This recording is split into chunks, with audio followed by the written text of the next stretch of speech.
On a seemingly ordinary street in Dearborn, Michigan, a shocking crime rocked the community, revealing dark secrets of desire, betrayal, and murder. This is the story of Grace Obina, a devoted Christian wife whose forbidden affair with her Muslim neighbor, Farouk Shakir, spiraled out of control, leaving a trail of devastation and tragedy. What began as a desperate attempt to escape loneliness led to a deadly act that changed everything. By March 2013, the air in the Dearborn suburb where Grace lived had grown oppressively hot. The sun seemed to hang low, casting long, sweltering afternoons that melted into equally heavy nights. The streets bustled during the day, but grew eerily silent after sunset, leaving an unsettling quiet that seemed to amplify the smallest sounds. Grace Obina's home, which once felt like a sanctuary, had become a space of stifling loneliness. The echoes of laughter that used to fill its rooms had long since faded, replaced by the rhythmic ticking of the clock and the quiet hum of a fan spinning in the corner. Grace spent her days moving between the church, errands, and the suffocating solitude of her house. Her nights were worse, long stretches of silence interrupted only by restless tossing and turning. Emmanuel had begun to pull away from her emotionally and physically, retreating into himself after a string of long days at the accounting firm where he worked. His health had also started to falter, though he dismissed it as mere exhaustion. One evening in late February 2013, Emmanuel sat her down and, with an air of finality, told her he could no longer meet her physical needs as he once did. He suggested a compromise. They would be intimate only 3 times a month. For Emmanuel, it was a practical solution, a way to maintain the semblance of their marital bond without straining himself further. For Grace, it was a crushing blow. She didn't argue with him, choosing instead to nod quietly, but inside, she felt as though a door had been slammed shut, locking her into a lonely, passionless existence. Grace turned to prayer, kneeling by her bedside every night, asking for strength and guidance. She also sought solace in the tools of modern independence. She ordered adult toys online, careful to delete her browsing history. But none of these measures filled the void. The ache for intimacy wasn't just physical, it was emotional, a longing to be wanted, seen, and desired. Emmanuel's distant demeanor only deepened her sense of isolation. Across the street, Farouk Shakir's presence was a subtle but growing shadow in her life. Farouk, a 33-year-old widower, had moved into the neighborhood 2 years earlier. He was a devout Muslim who carried himself with a quiet confidence. His handsome face and well-groomed beard often drew attention from neighbors, but Farouk seemed to maintain a polite, almost distant relationship with everyone. Grace had always known him as the kind neighbor who brought food over during Ramadan and exchanged holiday greetings at Christmas. Yet, there was something about him that intrigued her, an air of mystery she couldn't quite place. Farouk's past was as heavy as the silence of the nights in Dearborn. His wife, Amira, had passed away, suddenly 3 years earlier. It was a loss that had shattered him. Amira had been his everything, his partner in faith and life, and her death left a gaping hole in his heart. He moved to this quiet street to escape the memories of their home, but the sorrow clung to him like a second skin. For a time, he thought he might never feel anything again. By the early March 2013, fate brought Farouk and Grace together in a way neither expected. On a particularly hot afternoon, Grace visited a local market to buy fresh produce. As she navigated the crowded aisles, her basket heavy with yams and vegetables, she bumped into Farouk. Their eyes met, and for the first time, Grace saw something in his gaze: kindness, but also a flicker of something unspoken. They exchanged pleasantries, but their conversation lingered longer than usual. weaving between the mundane and the personal. It wasn't flirtatious, at least not overtly, but there was a weight to it, an undercurrent that made Grace's heart race. Over the next few weeks, their interactions became more frequent. Farouk seemed to appear everywhere, at the local pharmacy, near the church, even at Emmanuel's gate, to exchange friendly words. Grace noticed how her pulse quickened each time she saw him. She began to linger at the window, watching for him to leave his house. It was as though the universe had conspired to place him in her path at every turn. Their first real encounter happened in late March 2013, a day when the skies darkened with the promise of rain. Grace had just returned from the church, her arms filled with hymnals, when she noticed Farouk struggling to carry a large bag of rice into his home. Without thinking, she crossed the street to help. Inside his modest home, she saw glimpses of his life, a neatly arranged prayer mat, photos of a smiling Amira on the walls, and shelves lined with religious texts. Farouk offered her a glass of water, and as they sat in his small living room, the air between them felt charged, heavy with unspoken thoughts. The affair began quietly, almost imperceptibly, as though it were sneaking into existence rather than bursting forth. Farouk's touch was tentative at first, his hand brushing against hers as he handed her the glass. Grace felt her breath catch, her pulse quicken. She didn't pull away. That moment marked the beginning of something they both knew was dangerous but irresistible. Their trysts were carefully orchestrated, hidden from the prying eyes of their deeply religious neighborhood. Farouk's home became their refuge, a place where they could shed the expectations of their lives and indulge in the desires they had suppressed for so long. Yet, even in their moments of passion, the weight of their guilt was palpable. Farouk would often retreat into quiet prayer after their meetings, his forehead pressed against his prayer mat, as though seeking absolution. Grace, too, wrestled with her faith, torn between her devotion to God and the overwhelming need that Farouk awakened in her. By the April 2013, their affair had become an addiction, a secret neither could let go of. Farouk, who had sworn never to love again after Amira's death, found himself drawn to Grace in a way that both exhilarated and terrified him. For Grace, Farouk represented everything Emmanuel wasn't: attentive, passionate, and unreservedly present. But beneath their stolen moments of bliss lay an ominous shadow. Each meeting was a risk, each lingering glance a potential disaster waiting to unfold. As the rainy season approached, the skies grew darker, and so did the undercurrents of their relationship. The line between love and obsession began to blur, setting the stage for the storm that would soon engulf their lives.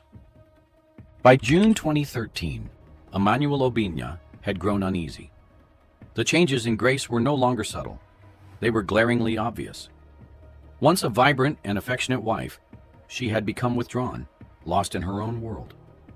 She often stared out the window for hours, her mind clearly elsewhere.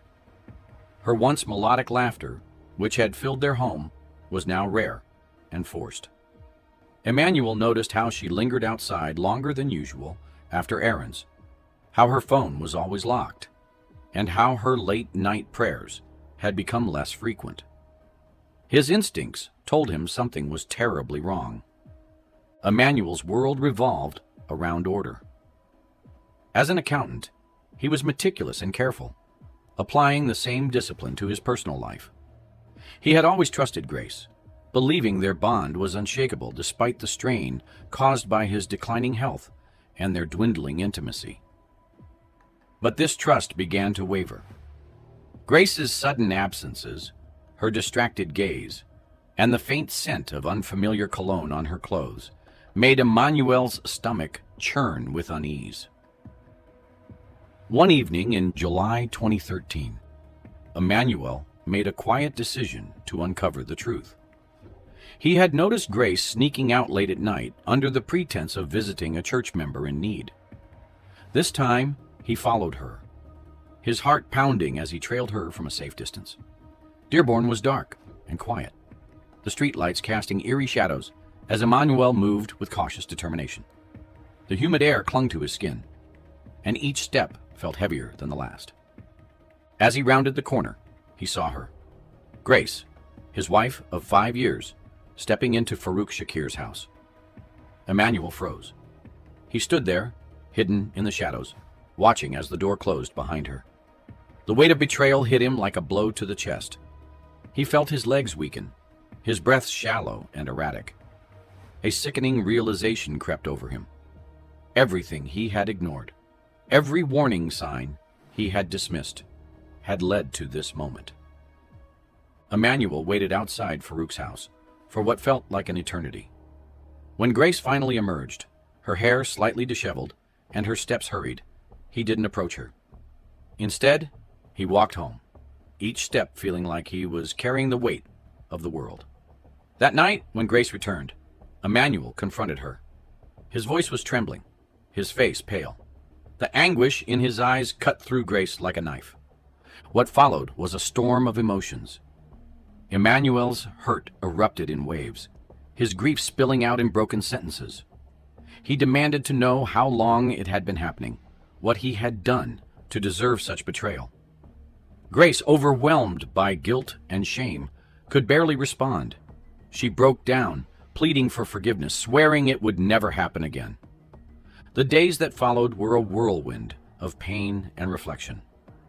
Emmanuel sought guidance from their pastor, pouring out his heartbreak in tearful confessions. Grace, on the other hand, wrestled with her own guilt and the memories of her time with Farouk. She promised Emmanuel she would end the affair and begged for another chance. For weeks, they attended counseling sessions at the church, guided by their pastor's belief in redemption and renewal. By August 2013, Emmanuel decided to forgive her. His love for Grace, though bruised, was still strong. He vowed to rekindle their marriage, promising to meet her needs as best as he could. For a time, it seemed as though they were healing. Emmanuel made an effort to be more present, more attentive, even as his health began to falter. Grace, too, threw herself into repairing their bond, though the guilt of her betrayal lingered like a shadow. But the peace was fleeting. Grace's promise to end the affair with Farouk was hollow. She couldn't stay away from him. Their connection had grown into something she couldn't control, an addiction that drew her back to him, despite the risk. Each encounter with Farouk was a mix of passion and fear, leaving her torn between two lives. By October 2013, Emmanuel's health took a sharp decline. He had been complaining of fatigue and stomach pains for months, but now the symptoms were impossible to ignore. After a visit to the doctor, the diagnosis was grim, a chronic liver condition that required immediate and ongoing treatment. Emmanuel's once robust frame grew frail, his skin taking on a sickly hue. His energy waned, leaving him confined to the house more often than not. For Grace, the strain of caring for Emmanuel was immense. She tried to mask her frustration, but the weight of his illness, combined with her own internal turmoil, began to take its toll. Farouk remained a constant presence in her life, offering her an escape from the dreariness of her reality. Their meetings became less about passion and more about solace, two lost souls seeking comfort in each other's arms. One evening in late November 2013, as rain lashed against Farouk's windows, the tone of their conversation shifted. Farouk, who had been growing increasingly possessive, voiced a chilling suggestion. He pointed out Emmanuel's deteriorating condition, framing it as inevitable. He questioned why Grace should continue to suffer when the outcome seemed clear. His words were calm, almost logical, as he painted a picture of a life where they could be free to be together, without Emmanuel's shadow hanging over them. Grace's initial reaction was one of horror. She recoiled at the thought, her heart racing as Farouk's words echoed in her mind. Yet, as she returned home that night, his suggestion lingered. The days that followed were a blur of conflicting emotions. Emmanuel's condition worsened. He grew weaker, needing Grace's constant care. She found herself drowning in resentment, guilt, and confusion. Farouk's words haunted her. They played over and over in her mind, twisting her thoughts. What had once seemed unthinkable now felt like a sinister possibility. She began to justify the idea in small, fragmented thoughts. Emmanuel was suffering. His quality of life was gone. Perhaps this was a way to ease both of their burdens. By the early December 2013, Grace's internal struggle reached a breaking point. The once vibrant woman, who had been a beacon of faith and kindness, was now consumed by darkness. She felt trapped in a web of her own making, torn between her duty as a wife and her desire for freedom with Farouk. Each day, she moved through the motions of caring for Emmanuel, but her mind was elsewhere, spiraling deeper into the abyss. The air in the Obina household grew heavier with each passing day, charged with an unspoken tension. Emmanuel, too weak to notice the shift in Grace's demeanor, remained oblivious to the storm brewing around him. Grace, meanwhile, stood on the precipice of a decision that would forever alter their lives. On the still, humid night of December 5th, 2013, a suffocating tension hung in the air of the Obina household. Grace moved through her small kitchen, her hands trembling slightly as she prepared Emmanuel's evening dose of medication. Her mind was racing, a storm of guilt, fear, and a strange, disquieting sense of resolve. The vial of poison Farouk had given her sat on the counter, its presence both terrifying and magnetic. For weeks, Grace had battled with the thought of carrying out this plan, but Farouk's words echoed in her mind, filling her with both dread and conviction. Emmanuel's suffering, her own exhaustion, and the tantalizing possibility of freedom all coalesced into this one moment. Earlier that evening, Emmanuel had sat in the living room, his frail frame illuminated by the flickering light of the television. His condition had worsened significantly. His skin was pale and clammy, his breaths labored. He could barely eat, and every movement seemed to drain what little energy he had left. Watching him like this, Grace felt a pang of sorrow, but it was quickly overshadowed by the weight of her decision. After their nightly prayer, Emmanuel retired to the bedroom, unaware of the plan unfolding around him. Grace followed soon after, carrying a glass of water and the lethal dose she had prepared.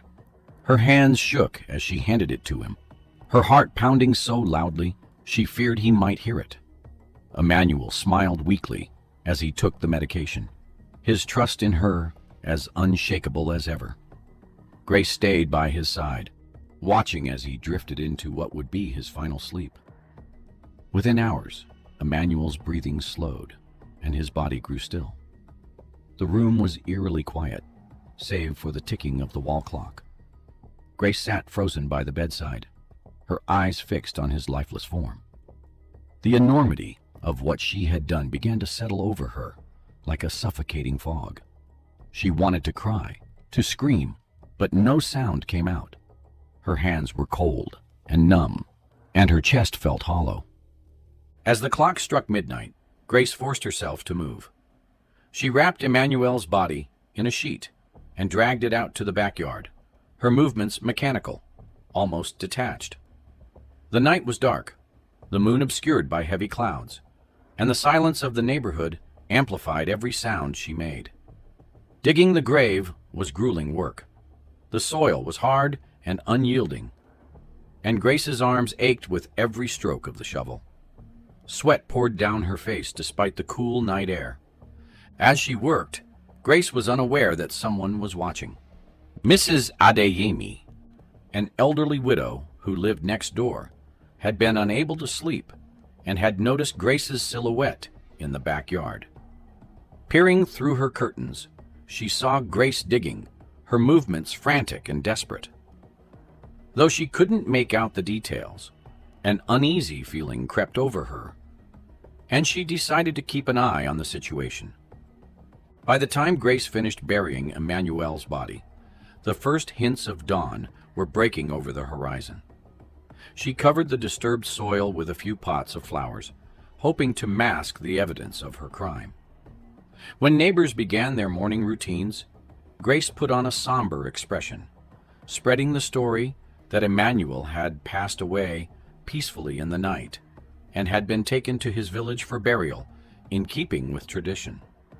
Her performance was convincing, and most of the neighbors expressed their condolences without question. But not Mrs. Adeyemi. She watched Grace closely, her suspicion growing with each passing day. By December 12, 2013, the weight of her observations compelled Mrs. Adeyemi to report her concerns to the police. She described seeing Grace digging late at night and the unusual activity in the days that followed. The officers, initially skeptical, decided to investigate further. When they arrived at the Obina home, Grace maintained her calm demeanor, insisting that her husband had been buried in the village. But her story didn't quite add up. The officers noticed the freshly planted flowers in the backyard, the disturbed soil betraying her attempts at concealment. The police obtained a warrant to dig up the area, and on December 15, 2013, their suspicions were confirmed. Emmanuel's body was unearthed, still wrapped in the sheet Grace had used. The sight was grim. His frail form bore no signs of physical trauma, but an autopsy would later reveal the presence of a deadly toxin in his system. The discovery sent shock waves through the neighborhood, and whispers of Grace's possible involvement spread like wildfire. When Grace was brought in for questioning, she clung to her story, insisting she had no knowledge of what had happened to Emmanuel. But as the evidence mounted, the autopsy results, the witness testimony from Mrs. Adeyemi, her facade began to crumble. Under intense interrogation, Grace broke down, confessing to the crime, but deflecting responsibility onto Farouk. She described his role in providing the poison and manipulating her into carrying out the plan. The police wasted no time in pursuing Farouk. On December 16, 2013, they arrived at his home, only to find it abandoned. Inside, they discovered a chilling array of evidence, text messages between him and Grace discussing Emmanuel's condition, a vial containing traces of the poison used, and a detailed plan for their life together after Emmanuel's death. It was clear that Farouk had been the mastermind behind the scheme. Farouk's disappearance marked the beginning of a nationwide manhunt.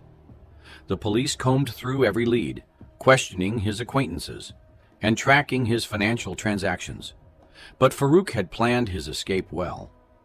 By the time authorities realized he was gone, he had vanished without a trace, leaving Grace to face the consequences alone. Grace's trial began on March 8, 2014, drawing massive public attention. The courtroom was packed with spectators, journalists, and members of the community, all eager to witness the unraveling of a case that had shocked the nation. Prosecutors painted Grace as a cold and calculating woman, driven by greed and lust. They emphasized her affair with Farouk, her role in Emmanuel's death, and her attempts to conceal the crime. The defense, led by a seasoned attorney, argued that Grace had been manipulated by Farouk, a man who preyed on her vulnerabilities and coerced her into committing the unthinkable. They presented her as a broken woman, overwhelmed by her circumstances and desperate for escape. The courtroom was filled with testimonies.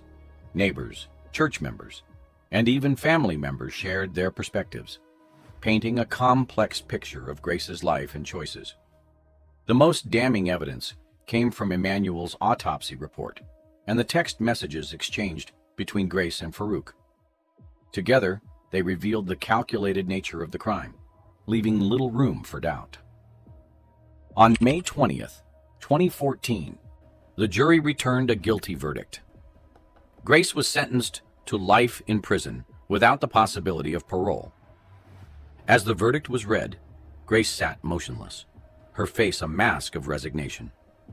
The community, once filled with pity and speculation, now saw her as a cautionary tale, a woman whose desire for freedom led her down a dark and irreversible path.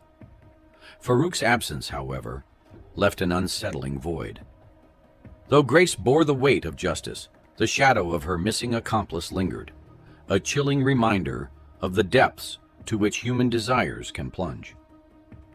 Grace's imprisonment left a lasting impact on the community. Her story became a cautionary tale about the dangers of forbidden love and unchecked desire. Emmanuel's family mourned his tragic end, while Farouk's absence remained a haunting mystery. To this day, whispers of his escape circulate, but no sightings have ever been confirmed. What drove Grace to such extremes? Was it love, desperation, or manipulation? One thing is certain. This tale of passion